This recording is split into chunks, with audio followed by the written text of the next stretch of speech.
ಎರಡು ದೃಶ್ಯಗಳು, ಹಾರೋಹಳ್ಳಿಯಿಂದ ನೇರ ದೃಶ್ಯಗಳನ್ನು ನೀವು ನೋಡ್ತಾ ಇದ್ದೀರಿ.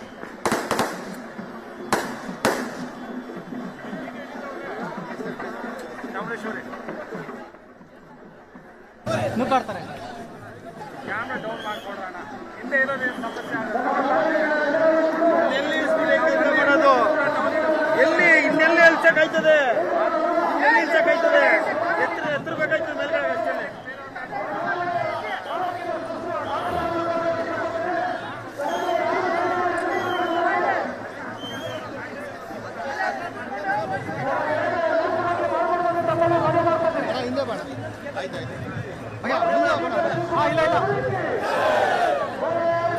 ಅಣ್ಣ ಕಬಡ್ಡಿ ಅಣ್ಣ ಪ್ಲೀಸ್ ಓಕೆ.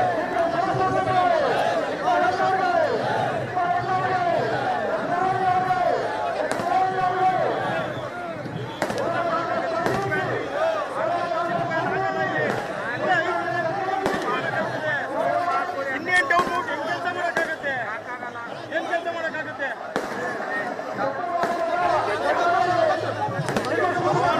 ಮಾಡಿದ್ಯಾಪ್ಪ ಇಲ್ಲ ನೀನಪ್ಪ.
ಹಾರೋಹಳ್ಳಿಯಲ್ಲಿ ಡಿಕೆ ಶಿವಕುಮಾರ್ ಅವರಿಗೆ ಅದ್ಧೂರಿ ಸ್ವಾಗತ ಸಿಕ್ಕಿದೆ.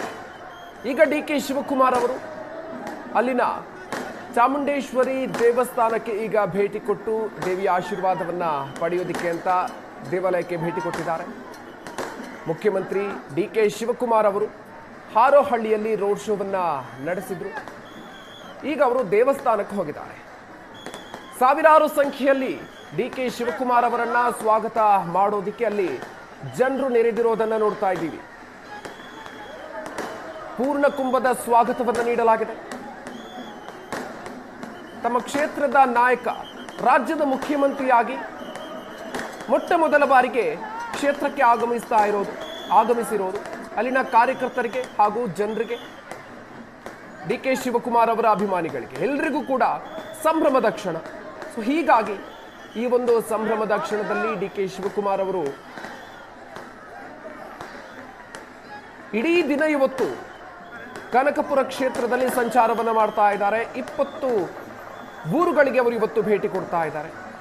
ಹಾರೋಹಳ್ಳಿಯಿಂದ ಅವರ ರೋಡ್ ಶೋ, ಅವರ ಈ ಕ್ಷೇತ್ರ ಸಂಚಾರ ಆರಂಭ ಆಗ್ತಾ ಇದೆ. ತಮ್ಮ ಕ್ಷೇತ್ರದ ಜನರಿಗೆ ಧನ್ಯವಾದವನ್ನು ಸಲ್ಲಿಸೋದಕ್ಕಾಗಿ ಆಯೋಜಿಸಿರುವಂತಹ ಕಾರ್ಯಕ್ರಮ ಇದು. ದೊಡ್ಡ ಪ್ರಮಾಣದಲ್ಲಿ ಜನರು ಕೂಡ ಸೇರಿದ್ದಾರೆ. ಅವರಿಗೆ ಅದ್ದೂರಿಯಾಗಿರುವಂತಹ ಸ್ವಾಗತ ಕೂಡ ಸಿಕ್ಕಿದೆ. ಹೂವಿನ ಮಳೆಯನ್ನೇ ಸುರಿಸಿದ್ದಾರೆ, ಜೊತೆಗೆ ಪಟಾಕಿ ಸಿಡಿಸಿ ಕಾರ್ಯಕರ್ತರು ಸಂಭ್ರಮಿಸ್ತಾ ಇದ್ದಾರೆ. ಈಗ ಚಾಮುಂಡೇಶ್ವರಿ ದೇವಾಲಯಕ್ಕೆ ಡಿಕೆ ಶಿವಕುಮಾರ್ ಅವರು ತೆರಳಿದ್ದಾರೆ. ಹಾರೋಹಳ್ಳಿಯಿಂದ ಡಿಕೆ ಶಿವಕುಮಾರ್ ಅವರ ರೋಡ್ ಶೋ ಆರಂಭ ಆಗಿರೋದು. ಕನಕಪುರ ಕ್ಷೇತ್ರದಲ್ಲಿ ಇವತ್ತು ಇಡೀ ದಿನ ಡಿಕೆ ಶಿವಕುಮಾರ್ ಅವರು ಸಂಚಾರ ಮಾಡ್ತಾರೆ. ತಮ್ಮ ಸುದೀರ್ಘ ಕಾಲದ ಕನಸು ಮುಖ್ಯಮಂತ್ರಿ ಸ್ಥಾನಕ್ಕೇರಬೇಕು ಅನ್ನೋದು, ಆ ಕನಸನ್ನು ನನಸಾಗಿಸಿಕೊಂಡಿದ್ದಾರೆ ಡಿಕೆ ಶಿವಕುಮಾರ್ ಅವರು. ಆ ಮೂಲಕ ಈಗ ರಾಜ್ಯದಲ್ಲಿ ಡಿಕೆ ಶಿವಕುಮಾರ್ ಅವರ ಆಡಳಿತ ಆರಂಭ ಆಗಿದೆ. ಈ ಒಂದು ಸಂದರ್ಭದಲ್ಲಿ ಡಿಕೆ ಶಿವಕುಮಾರ್ ಅವರು ಮುಖ್ಯಮಂತ್ರಿಯಾದ ನಂತರ ಮೊದಲ ಬಾರಿಗೆ ತಮ್ಮ ಕ್ಷೇತ್ರಕ್ಕೆ ತೆರಳಿದ್ರು. ನಮ್ಮ ಕ್ಷೇತ್ರದ ಮತದಾರರಿಗೆ, ಜನರಿಗೆ ಧನ್ಯವಾದವನ್ನು ಸಲ್ಲಿಸೋದಕ್ಕೆ ಅಂತ ಹೋಗಿದ್ದಾರೆ. ಚಾಮುಂಡೇಶ್ವರಿ ದೇವಾಲಯಕ್ಕೆ ತೆರಳಿರುವಂತಹ ಡಿಕೆ ಶಿವಕುಮಾರ್ ಅವರು ದೇವರಿಗೆ ಪ್ರಾರ್ಥನೆಯನ್ನು ಸಲ್ಲಿಸಿದ್ದಾರೆ. ನೇರ ದೃಶ್ಯಾವಳಿಗಳನ್ನು ನೀವು ನೋಡ್ತಾ ಇರೋದು.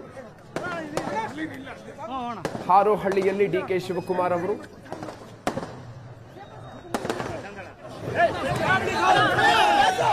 ಅದ್ದೂರಿಯಾಗಿರುವಂತಹ ಸ್ವಾಗತವನ್ನು ಪಡ್ಕೊಂಡಿದ್ದಾರೆ.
ಇದು ಏಷ್ಯಾನೆಟ್ ನ್ಯೂಸ್ ನೆಟ್ವರ್ಕ್ ಪ್ರಸ್ತುತಿ.